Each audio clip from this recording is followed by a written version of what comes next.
Me friends and ఫ్యామిలీతో సరదాగా బయటకు వెళ్ళటానికి కారు లేదా అయితే వెంటనే ఈ నెంబర్కి కాల్ చేయండి.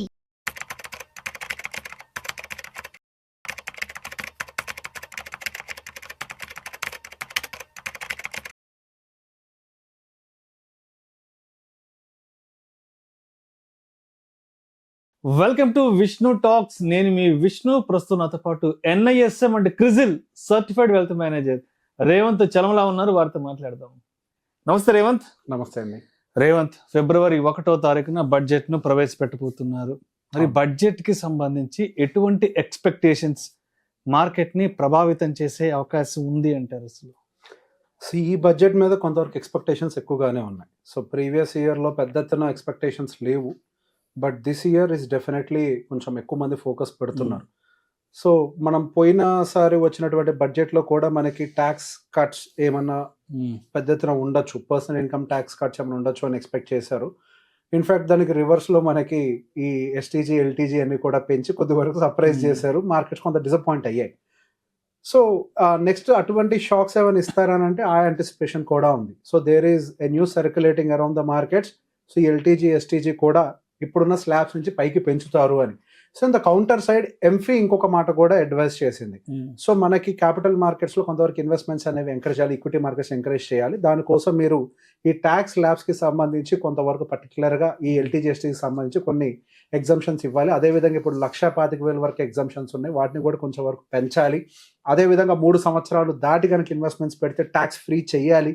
సో బేసిక్ ఇట్లాంటి ఒక డిమాండ్స్ కూడా, అంటే డిమాండ్ అంటే రిక్వెస్ట్ కూడా మనకి ఎంపీ సైడ్ నుంచి కనిపిస్తుంది to motivate more people to invest in equity markets. So అది కాకుండా దానికి ఆపోజిట్ లో గనక ఇంకొక సైడ్ ఇంకో కార్నర్ కూడా వినపడుతుంది, సో ఈ టాక్సెస్ కూడా పెంచాలి అని. సో అది జరుగుద్దా ఇది జరుగుద్దా అని అంటే యాజ్ ఆఫ్ నో రెండు జరగకపోవచ్చు అని అనుకుంటున్నాను. సో అటు LTG STG ఆల్రెడీ రీసెంట్ గానే పెంచారు, దాని మీద చాలా వ్యతిరేకత మార్కెట్ లో కనిపించింది. అండ్ పర్టికులర్ గా టాక్సెస్ రిలేటెడ్ గా అయితే చాలా డిసప్పాయింట్మెంట్ అయితే మార్కెట్స్ లో ఉన్నాయి. కాబట్టి మార్కెట్స్ అంటే కేవలం ఈక్విటీ మార్కెట్స్ అనే కాదు, జనరల్ మార్కెట్లో కూడా, జనరల్ పబ్లిక్లో కూడా ట్యాక్స్ రిలేటెడ్ కొంతవరకు అన్సర్టనిటీ కనిపిస్తుంది. అంటే వాళ్ళకి కొంచెం హ్యాపీనెస్ అనేది కనిపించట్లేదు, బాగా డిసప్పాయింటెడ్గా ఉన్నారు. సో ఇప్పుడు ఇమీడియట్ బడ్జెట్లోనే ఈ స్టెప్స్ అయితే తీసుకోకపోవచ్చు. సో దీని ఇట్లా హోల్డ్ చేయొచ్చు. అదేవిధంగా personal income tax lab. So ఈ పర్సనల్ ఇన్కమ్ ట్యాక్స్ ల్యాబ్ని ఎక్కడికో 15 లక్షల వరకు కూడా నో ట్యాక్స్ ల్యాబ్కి తీసుకెళ్తారు అని ఒక యాంటిసిపేషన్ అనేది మార్కెట్లో ఉంది. సో అది కూడా ఇమీడియట్గా జరుగుతుందని అంటే ఐ డోంట్ థింక్ సో. 15 లక్షల స్లాబ్కి డైరెక్ట్గా జంప్ చేయడం అంటే అదంత ఈజీ ఏం కాదు. So almost doubling it. So ప్రాక్టికల్గా అది పాసిబుల్ కాదు. మాక్సిమం ఏదైనా ఒకవేళ ఎక్స్టెండ్ చేస్తే కనుక ఒక 2 lakhs వరకు ఎక్స్టెండ్ చేసే అవకాశం ఉండొచ్చేమో ఎగ్జిస్టింగ్ లిమిట్ నుంచి. అంతకు మించి బియాండ్గా మనం పెద్ద ఎత్తున ఎక్స్పెక్టేషన్స్ పెట్టుకోకూడదు. సో ఈవెన్ 2 lakhs అనేది ఎక్స్పాండ్ చేసినా కానీ ఇట్ ఈస్ గుడ్. అండ్ దాంతో పాటుగా కొంచెం pharmaceutical and health care segment మీద కొంత ఫోకస్ పెట్టచ్చేమో. అండ్ దాంతో పాటుగా ఈ హెల్త్ ఇన్సూరెన్స్లు కావచ్చు, టర్మ్ ఇన్సూరెన్స్లు కావచ్చు, దీని మీద GSTలకి సంబంధించి కూడా కొంతవరకు డిస్కషన్ ఎప్పటి నుంచో జరుగుతుంది. అసలు మొన్న వచ్చినటువంటి GST కౌన్సిల్ మీట్లోనే ఒక స్టెప్ తీసుకుంటారేమో అని చెప్పేసి అనుకున్నాం. కాకపోతే ఇంకా అది స్ట్రీమ్ లైన్ అవ్వకపోవడంతో అది ఇంకా పోస్ట్ పోన్ అవుతుంది. సో ఈ హెల్త్ కేర్ సెగ్మెంట్ మీద, అంటే ఒక ఫార్మాసిటికల్ కంపెనీస్ అన్నది ఒకటే కాదు, ఈ పర్టికులర్ హెల్త్ కేర్ ఇన్ఫ్రాస్ట్రక్చర్కి సంబంధించి, హెల్త్ కేర్ పాలసీస్కి సంబంధించి అయి ఉండొచ్చు. వీటి మీద కొంత ఏమైనా వెసులుబాటు ఇచ్చే అవకాశాలు ఉంటాయా అనేది కూడా ఒక ఎక్స్పెక్టేషన్ ఉంది. సో ఇప్పుడు రాబోతున్నటువంటి బడ్జెట్ అంతా కూడా more focused on middle income and lower middle income group మీదగానే ఉండొచ్చు. సో ప్రీవియస్ బడ్జెట్ కూడా మనం గమనించినట్లయితే ఎక్కువ రూరల్ డెవలప్మెంట్ అండ్ దాంతోపాటుగా జాబ్ క్రియేషన్, వీటి మీదకి ఎక్కువ ఫోకస్ పెడుతున్నారు. సో బేసిక్గా వాళ్ళు ప్రీవియస్గా ఇంతకుముందు వాళ్ళ ఫోకస్ అంతా కూడా ఇన్ఫ్రాస్ట్రక్చర్ డెవలప్మెంట్, డిఫెన్స్ డెవలప్మెంట్, వీటి మీదుగా ఉండుండేది బిఫోర్ టర్మ్. బట్ ఈ టర్మ్ అంతా కూడా below income group and middle income group మీద ఫోకస్ అనేది ఎక్కువగా డైవర్ట్ అవుతుంది. సో ఇప్పుడు రాబోతున్నటువంటి బడ్జెట్ కూడా వాళ్ళకి ఫేవరబుల్ గానే తీసుకొచ్చే ప్రయత్నం చేస్తారనేది ఒక ఎక్స్పెక్టేషన్.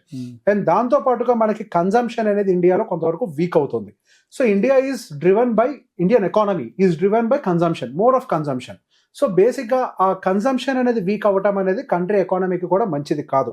సో దాన్ని రివైవ్ చేయాలి అన్నా కానీ డెఫినెట్గా వాళ్ళు middle and lower middle income గ్రూప్కి సంబంధించిన టాక్సేషన్స్ మీద ఎక్కువగా వర్కౌట్ చేయాలి.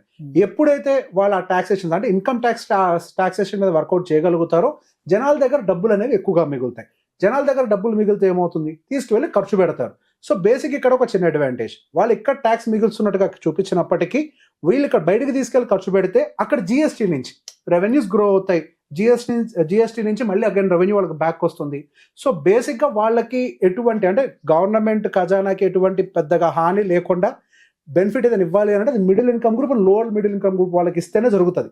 అలా కాకుండా హై ఇన్కమ్ గ్రూప్ వాళ్ళకి కనుక ట్యాక్స్ ల్యాబ్ కట్స్ ఇస్తే అది ఖజానాకి నష్టం. అలా కాకుండా middle and lower middle income గ్రూప్కి ఇస్తే వాళ్ళు ఖర్చులు పెడతారు కాబట్టి మళ్ళీ తీసుకొచ్చి మార్కెట్లోకి, తద్వారా 18% GST కడితే 10, అదే కనుక ఖర్చు పెట్టిస్తే 18 వస్తుంది. ఇంకొక రకంగా చెప్పాలంటే గవర్నమెంట్కి ఎక్కువ అడ్వాంటేజ్.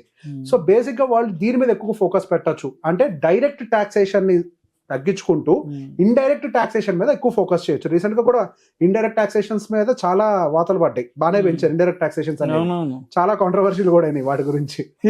మొన్న జస్ట్ పాప్కార్న్ మర్చిపోలేకపోతున్నారు ఇండియన్స్. ఇండైరెక్ట్ టాక్సేషన్ మీద ఫోకస్ పెంచారు అక్కడ. సో నాకు అది ఒక డైరెక్ట్ ఇండికేషన్ అనిపిస్తుంది. సో ఇండైరెక్ట్ టాక్సేషన్ అనేది సైలెంట్ గా ముందుగానే పెంచేసి ఇక్కడ direct taxation particularly for middle and below middle income group కనుక తగ్గించగలిగితే ఖర్చు పెట్టి వాళ్ళు ఇంకెక్కువ కట్టగలుగుతారు. సో ఎక్కువ డబ్బులు ఇంకా వసూలు చేయొచ్చు అనేది కూడా ఇక్కడ ఒక స్ట్రాటజీ కింద కనిపిస్తుంది.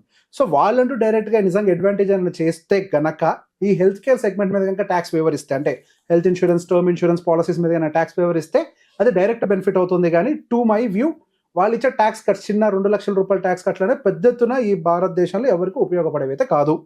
సో హవెవర్, సో దాంతో పాటుగా ఇంకో కొంతవరకు రైల్వేస్, ఈ రైల్వేస్ మీద కొంతవరకు ఎక్స్పెండిచర్ పెట్టడానికి అవకాశం ఉన్నట్టుగా కనిపిస్తుంది.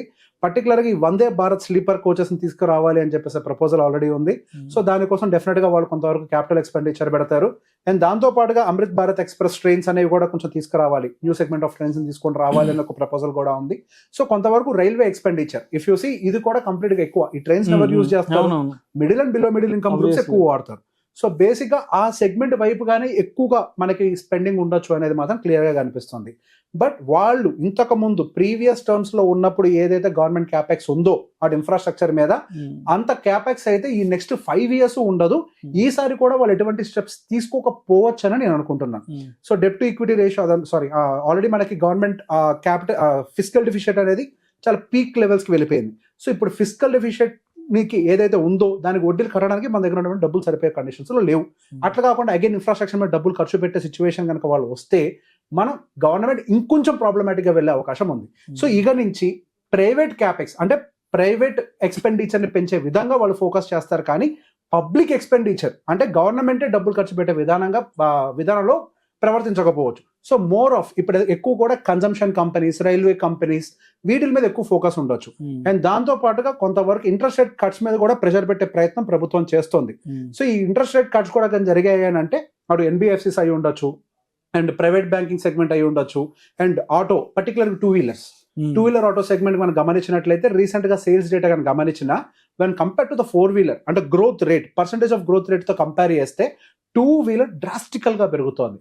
సో ఈ కన్జంప్షన్ ఇప్పుడు ఈ ట్యాక్సెస్ కట్ చేసినా కానీ కొంచెం డబ్బులు మిగిలినా లేదా వడ్డీ రేట్లు తగ్గించినా సహజంగా అడ్వాంటేజ్ ఎట్ వెళ్తాయి డబ్బులన్నీ 2-wheeler బయ్యింగ్ కో లేకపోతే కన్జంప్షన్ గూడ్స్ బయ్యింగ్ కో వీటికి వెళ్ళిపోతూ ఉంటది. అలానే దాంతోపాటు ఇంకేం చేస్తారు, వడ్డీలు తీసుకొని సరే హోమ్ లోన్లు తీసుకొని ఇల్లు కొనుక్కుంటూ ఉంటారు. చిన్న ఇల్లు, లగ్జరీ హౌసెస్ గురించి మాట్లాడలేదు నేను, చిన్న ఇల్లులు. సో వాటి మీద కొంచెం బూస్టింగ్ వెళ్ళడానికి అవకాశం ఉంది. సో ఈ particular segments finance, private banking, ఆటోలో 2-wheeler autos, consumption themes, so ఇట్లాంటివన్నీ కూడా. సో రీసెంట్ గా మనం గమనించినా కానీ కొంతవరకు కన్జంప్షన్ థీమ్ అంతా వీక్ అయింది. సో ఈ వీక్నెస్ అనేది నెక్స్ట్ మార్కెట్ కొంతవరకు అడ్వాంటేజ్ అవడానికి అవకాశం ఉండొచ్చు. నేనైతే పర్టికులర్ గా అదొక మంచి బల్క్ బయింగ్ జోన్ గా చూస్తున్నా. సో నెక్స్ట్ రాబోతున్నటువంటి సంవత్సరాలన్నీ కూడా కన్జంప్షన్ థీమ్ ని స్ట్రెంథన్ చేయడం కోసమే ప్రభుత్వం చూస్తుందని అనుకుంటున్నా. మనం గమనించినట్లయితే పోయిన సంవత్సరం వర్స్ట్ పర్ఫార్మర్ ఏ సెగ్మెంట్ ఉంది అని అంటే FMCG సెగ్మెంట్ ఉంది. సో ఈ సంవత్సరం అది రివైవ్ అవ్వడానికి చాలా ఎక్కువ అవకాశాలు ఉన్నాయని నేను అనుకుంటున్నాను. సో ఈ నెక్స్ట్ రాబోతున్నటువంటి అంతా కూడా ప్రైవేట్ ఎక్స్పెండిచర్ ని పెంచే విధంగానే గవర్నమెంట్ మూవ్ చేయొచ్చు. So going further I'm expecting more of FMCG related companies, auto 2-wheeler auto segment companies, private banking, NBFCs ఇవి ఎక్కువగా ముందరికి వెళ్ళడానికి అవకాశం ఉండొచ్చు అనేది నేను ఎక్స్పెక్ట్ చేసేది. Right. Thank you so much Revanth. Thank you అండి.